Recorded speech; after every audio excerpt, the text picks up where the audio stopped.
5 ways that you can improve the structure and the retention of your podcast. Podcast structure and conversation will vary depending on your goal, right? Is your goal to build an audience? Is your goal to drive people through a specific funnel? Or is your goal to build a relationship with the guests and increase the value of your network? You should answer with, right? This is one of my favorite acronyms. What's in it for them? A big problem is that people start with the backstory, and guess what? We need to get invested people into the backstory by adding context to the situation. Without promotion, something horrible happens.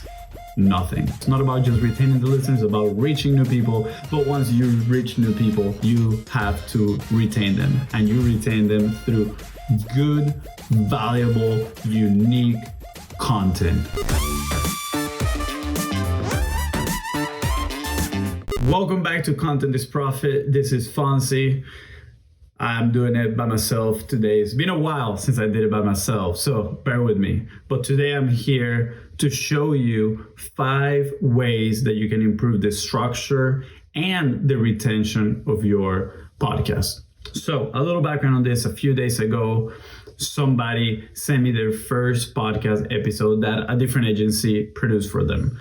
She had a few questions, right? How can I improve this was the general question that they had, but also I think she wanted to confirm that the agency had done some sort of a good work. So I went ahead, I watched the entire episode. For context, this was a online recording. So she was in her place, the guest was somewhere else, and I think they were using a smartphone vertically to record the interview. Not ideal, right? That's something that we're gonna go into.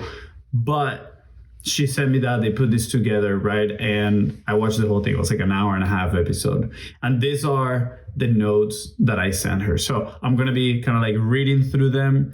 I'm going to make some very specific points, and I'll try to explain deeper in whatever points I believe are the most important for you to understand, so you can have a great structure on your podcast and increase the retention for the listeners. So point number 1 was the teaser.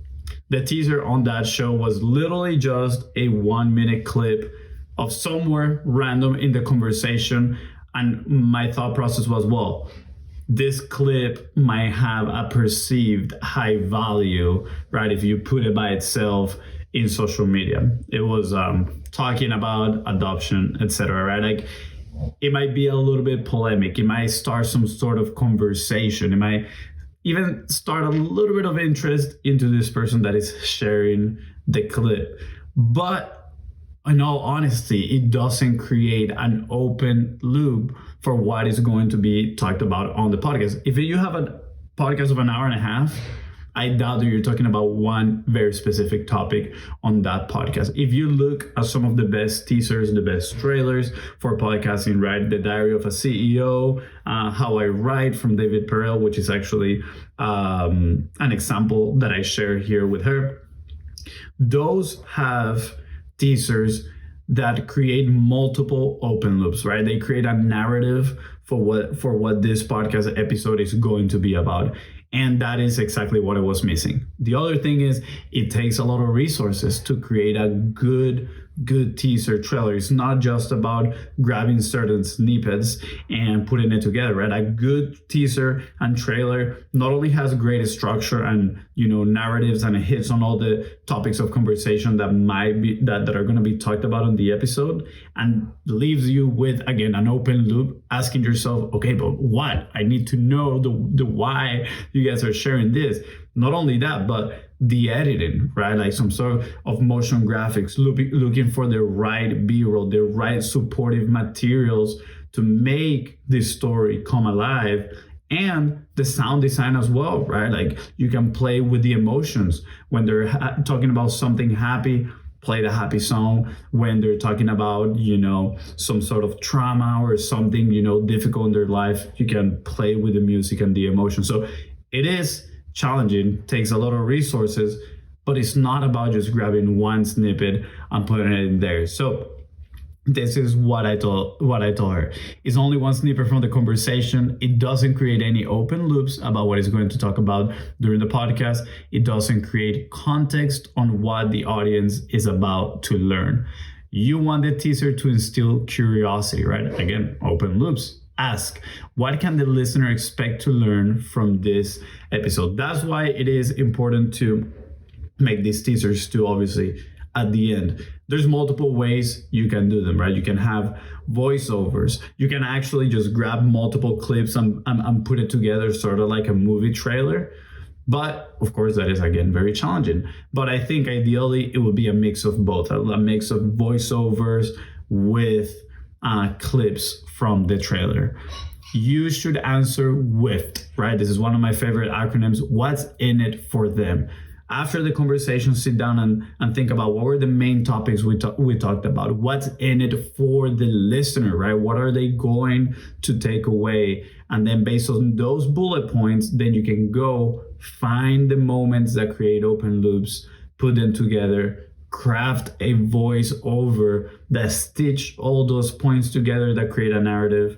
And then you can have your editing team put it all together for a beautiful masterpiece. Now, if you don't have an editing team that can do this for you, even a team that acts as your creative team and go into the episode and goes through this process, right? Thinking what's in it for them? What are the points talked about? Let us create a voiceover script for the host to record. We do that, right? At Content Momentum. We can help you do exactly that. So again, obviously a little bit of a shout out, but if you are in help of a creative team, look no more, just reach out to us and we'll be more than happy to help you.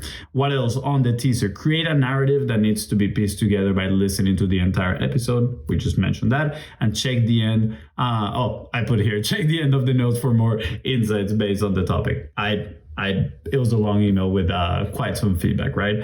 Again, I think it was, made very nicely. I think I was very nice about it, but let's move on to the next point. Right after the teaser, again, very important. And I think there's a lot of copywriting principles that go into this, of course, right? But is you are trying to get people's attention with the teaser. If I don't have the personality clutch, right? If I am not Alex Hormozi or Gary Vaynerchuk or, any big personality that you might be a fan of, if I don't carry the same fame, the same aura that they do when they're creating content, I need to tease people into the episode to build the curiosity. And that is the purpose of the teaser. Even big people, right? Even big creators like Diary of the CEO, they're doing this because they want to get people invested into consuming an hour and a half interviews, right? Or 2 hours, sometimes even longer. So you need to do this.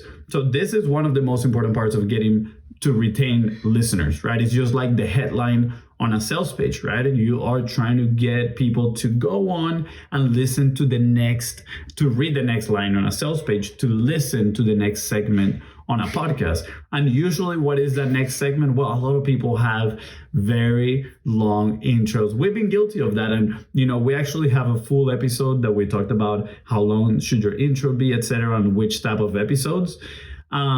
Me personally, I believe, and I put here, it is a personal opinion, right? You need to shorten that intro. Maybe it's something that is kind of like a little pattern interrupt, with the name of the podcast, but some really high production podcasts, right? Very big podcasts with big personalities. They even skip the intro right after the teaser. They jump right into the podcast itself. So I put here, I share a link with her about a podcast episode from How I Write with David Perel on how good that was. It had the teaser, then it had the topic and guest introduction. So after the teaser, the host, David, he made pretty much painted a picture, right? The perspective on who the guest is going to be, because a lot of his listeners might not know who the guest was. And then, and this is a big problem with a lot of people, then he didn't start with the person backstory and all that stuff. No, he started with value, right? Actionable tips that people can implement. Like if people listen to only 5 minutes of that podcast, they already have a takeaway. A big problem is that people start with the backstory. And guess what? We need to get invested people into the backstory by adding context to the situation, right? We need to give them value first, and then people are going to say, "Ooh, where do these people learn this, right? How did they learn?" And then they might be more interested in listening to people's story. Now, after that segment, this is more of a technical aspect, but video editing, right? If you want, I'm not going to dive too deep into this because you're probably not a video editor. Again, my recommendation is you got to free your time from this type of tasks so you can focus on the other growing tasks and the networking and the actual creating of the content to improve your business, and then just delegate the video editing. And if you need a creative team, again, we are here for you. So on the video editing, you can make it dynamic, right? There's multiple ways you can create scenes, etc. Again, I'm not diving too much into this, but the best advice that I can give you for this is that you need to create as close as possible that you want to the final product, right? Like, no amount of editing is going to fix a bad recording. So make sure that before you press record and you have your guest on the screen, if it's a remote recording, you are telling them, "Hey, can you lower your camera? Can you sit down, a little bit farther from here? Can you get the microphone closer to your mouth?" I can tell you how many times we've seen, videos where people have the microphone so freaking far away, sounds super echoey, and then they're complaining, "Hey, why does the audio sound like this?" Well, because the way it is recorded, right? We need to take care of that before we press the record button. So I would, invite you to make a little checklist, a little list of what are the things to look for when recording, specifically remotely, right? When you have your own spot and the guest is coming into your spot, you can easily control all of that. But when it's a guest online, make sure you have, good framing of the camera, record on landscape, especially if you're going to put it on YouTube. Make sure the framing, again, how far away you are from the camera. You want to have a little bit of airspace here above your head, so you're not way too close to the camera. And also make sure the audio, this is the same, make sure the audio is sounding nice before you press record. For the audio, it's mostly, if they have microphones, make sure they're getting it close to their mouth. People don't know that, but, a lot of people seem to not know that, but, you need to have that microphone close to your mouth so it sounds pretty nice, especially those podcasting microphones. A lot of people just buy them and they put them on the side a little bit too far away, and then it's just terrible. But again, that sounds more a little bit of a rant.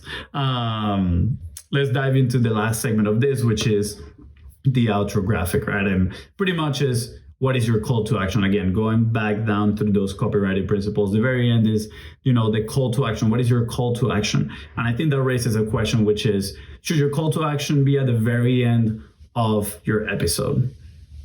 My answer to that is no, right? Why? Because a very small percentage of people is going to make it to the end of your episode, right? If you don't have huge retention numbers, not everybody's going to get to the end of your episode. So if you are a business owner and you have your podcast in a way, right, not only to build relationships, right, what we call the pipeline platform, but also you have your podcast in a way to build an audience, right, and funnel that audience into your products, into your business, you need to let them know about it earlier on the podcast. I actually just did that, right? I did it earlier when I told you about the creative team. Do you need a creative team? Here we are to help you. I did it at the beginning and not just at the very end, because I know a few percentage of people are going to fall before the end, right? But if I give you value in the first 5 minutes and also a call to action on where you can learn more, right? Now I'm increasing my odds of moving people from my podcast episode to my products. So a few of the personal comments that I added here at the end, this might get repeated a little bit, but podcast structure and conversation will vary depending on your goal, right? Is your goal to build an audience? Is your goal to drive people through a specific funnel, or is your goal to build the relationship with the guests and increase the value of your network, right? Again, that will change how you produce your podcast. The main goal will be retention, what this episode has been about, not just for people to tune in, right? Can we get people to listen for longer? How do we feed their interest? Obviously, for that, you need to understand the pain, the desires of the people that you're serving, the people that you're talking about. What is the topic, right? The main umbrella of the things that you're talking about. And then is up to you as an interviewer, if you're having a guest, right, to control that conversation and take her somewhere valuable. Good pointers in here is do research before the conversation with your guest, right? Know specific points that you want to talk about and cover that are valuable for your audience. You'll be surprised how many people don't do research before they get some guests on their podcast. Understand the why of the podcast is crucial, right? Why do people tune in? Why do we have these conversations? Again, that goes back to that general umbrella on the topic. And of course, promotion will be key to reaching new people, right? Clips, leverage your guest audience. There are many ways to go about this, but like the one and only P.T. Barnum once said, without promotion, something horrible happens. Nothing. So again, it's not just about retaining the customers, but it's also about reaching some new people, not just customers, the listeners. Not about just retaining the listeners, about reaching new people. But once you reach new people, you have to retain them. And you retain them through good, valuable, unique content. So I hope these pointers were good for you. It took me a little bit to write this down and share them with the person that wanted some feedback. Again, I think I went all out. She was very grateful that I shared this with her. I told her, hey, feel free to, share them with the agency that you're working with. Or of course, if you want to come work with us, we'll be more than happy to. But at the end of the day, I put a lot of intention into this, and I hope they help you as well to get more people's attention and to retain them, right? Again, think about the structure of your podcast. So I hope that serves you well, and I'll see you on the next episode. See ya.